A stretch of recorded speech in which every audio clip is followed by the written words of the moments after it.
Okay, take 3. Hey everyone, it is Tuesday, June 5th, 2012. This is Talk to Me Tuesday, number 45, and I'm going to try and talk as fast as I possibly can because I have a few things to show. Paper piecing adventure for last week. My daughter drew a picture in art class some years ago of a Shuriken. I don't ask, I guess it has something to do with Naruto. I'm clueless on that, but it was really pretty, and I said, maybe you could get it done in a quilt pattern. So our wonderful Ofen Jen, who is the founder of TTMT and an absolutely fabulous quilter, made a quilt block out of it for her. So yay, she's very excited. Of course, you won't see her bouncing around like her mother does, but believe me, she was excited. So she sent us a pattern for a 6-inch block and a 10-inch block, and I decided I was going to work on the 6-inch block just to get a feel of how it was going to be put together so that I could help my daughter with hers. And I ran into a little problem. One of the blocks, for some reason, is just a little off. I don't know if maybe it's the way it printed out or it was just me, but it was a little off. I took it all apart and I said, yep, there's the block that's a little off. So that was given to Kitty, and I decided to try again this morning. It is still a little off, but to be honest, I don't care. Okay, this is rated a 2-scissor pattern, which is for advanced beginners. And as you all know, my daughter and I are nowhere near advanced beginners just yet. So we are in the beginners, so... But I don't care. I like it anyway. It's a little off. It'll improve over time. The better we get at it, the more practice we have, of course, So there it is. However it goes. But that's it. I thought it was really cool. She actually did the 10-inch block, which came out just the way it's supposed to. So you'll see that in her video. But there it is. I think what I'm going to do is just turn this into like a small handbag that I can just, when I'm running to the store, need, nothing more than wallet, cell phone, and keys. I can just grab it, throw it in there, and run. So, yeah, it will get used. Maybe off, but it will get used. Then I was at the local library, and I picked up a book called Uncommon Crochet by Julie Armstrong Holetz. This is the book. It uses a lot of like jute, raffia, twine, stuff like that for a lot of the projects in here.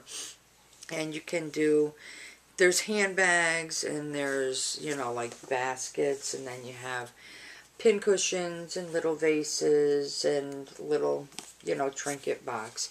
So I decided that I was going to go ahead and give a couple of those a try. And I just used my peaches and cream and my sugar and cream. So the first thing I made was this little trinket box. Put a little, spool of thread in there just to show you, but it holds together pretty well. It holds its shape pretty well.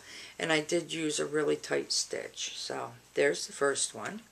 Then I made this pin cushion, which I think is absolutely adorable. And it's triangular shaped until you add the cushion. So did that. I'm going to make my daughter one of these as well.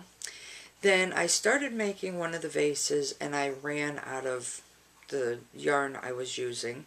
So I went ahead and I made another one, and this is it. And, it is kind of small, but you can actually, I was thinking of using it to put my crochet hook in, or my knitting needle in when I'm taking a break or whatever, so I don't have to search for it on the floor. That's always fun. And then the other container I made is actually supposed to be made using the kitchen thread, but like I said, I don't have any of that. This can be made as short or as tall as you want, and there it is. And they do hold stuff, believe it or not, and they do stand up, so can't complain there. The next thing,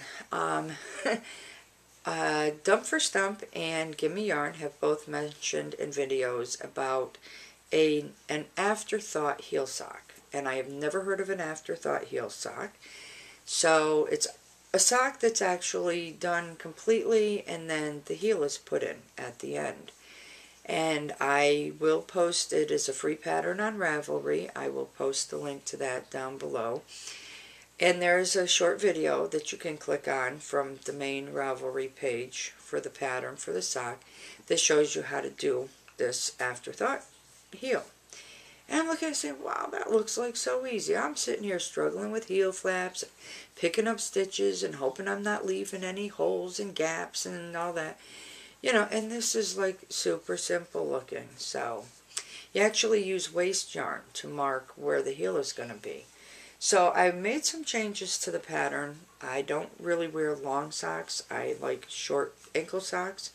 So I did half the length of the cuff and half the length of the leg itself. And then I just last night put in the waste yarn to mark the heel. So, and I am using Deborah Norville's Serenity Sock Weight in Spring Fling. And let me tell you, the camera's not going to do it justice, but here it is anyway. And this is what the sock looks like so far.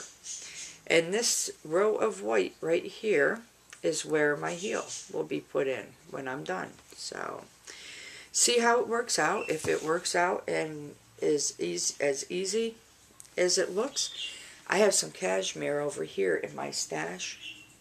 It's going to go for a pair of socks. So, hoping that that works out.